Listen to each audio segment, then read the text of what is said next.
I'm reporting tonight from Las Vegas, where almost 4 months after the deadliest mass shooting in U.S. history, there are still so many unanswered questions. It's bizarre. We made repeated requests to Vegas PD for one law enforcement representative to update us on the investigation on air, of course, into killer Stephen Paddock. And they provided us with only this. It's a terse email from the public information officer, Laura Meltzer, that reads in part, no one from the LV MPD will be participating in any interviews about the 1 October incident for the Ingraham angle. Oh, thanks. Well, while some new information has trickled out over the last few days, I'd say most of it, when I really read through it, culled through it, only raises more questions. A lawyer for the police department says charges may be coming soon against someone else. And it's stemming from what officers discovered in that Mandalay Bay hotel room on October 1st. Remember, inside they found Paddock dead, his 47 guns, thousands of spent cartridges, and other equipment. He had all those bags that he somehow was able to get into the hotel by himself.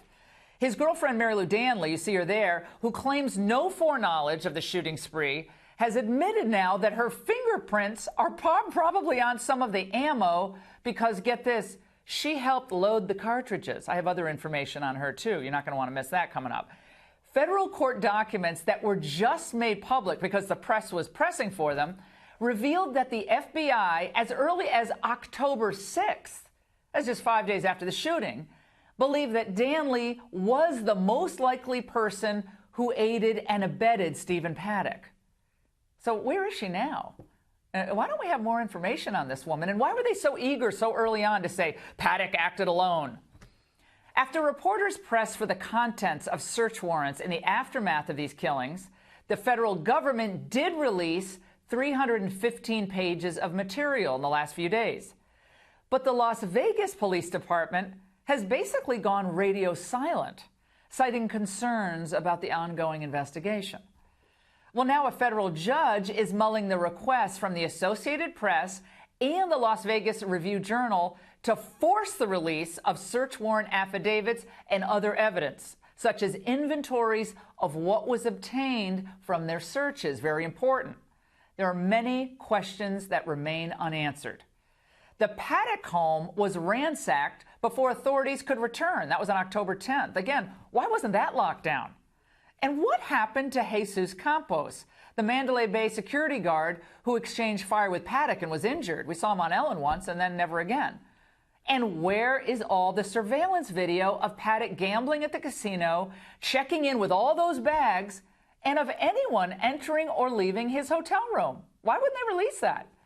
And why, given all that we're now learning, again, were authorities so quick to declare this a lone wolf shooting with no accomplices?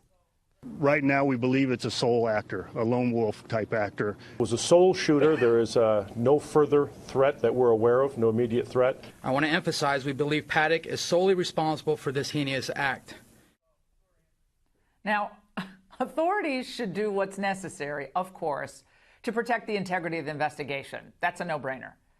But they've gone in the other direction, I think, trying to lock down as much information as possible. They're extremely defensive over there at the Las Vegas Police Department, and we're big supporters of the police, as you all know. And we know, by the way, what happens in the absence of real information. Conspiracy theories. You see them all over the internet. Well, they incubate, and then they end up coming to life. Distrust and resentment builds among the public and, of course, the victims' families. We're going to hear from one of the shooting survivors coming up. But that absence of information, the vacuum, it's totally unconscionable. The biggest, the worst mass shooting in U.S. history. Now, the same game of hide the ball happens in politics as well. We've seen scenarios where both government bodies and journalists end up revealing or reporting only part of the story. Of course, the part that they need to advance their own agendas or cover, or cover their own posteriors.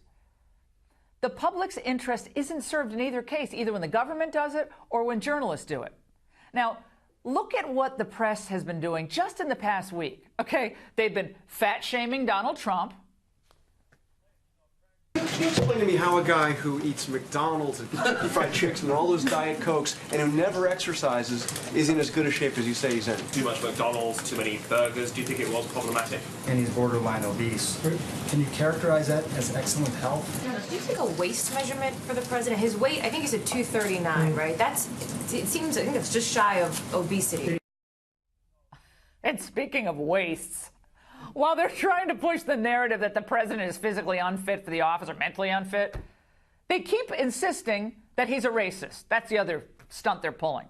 All the while, they advance countless, nonstop, such emotional immigration sob stories. You have this Christmas, which I guess in the back of your mind you're thinking, well, this is the last, at this point in time, Christmas with my husband who's about to have to go to Mexico. What did you do with your family? Oh, by the way, that went on for about 10 minutes. How was your Christmas? How do you feel? Those types of really hard-hitting interviews. I have a question for CNN. Have they ever done such an empathetic interview with victims of illegal immigrant crime?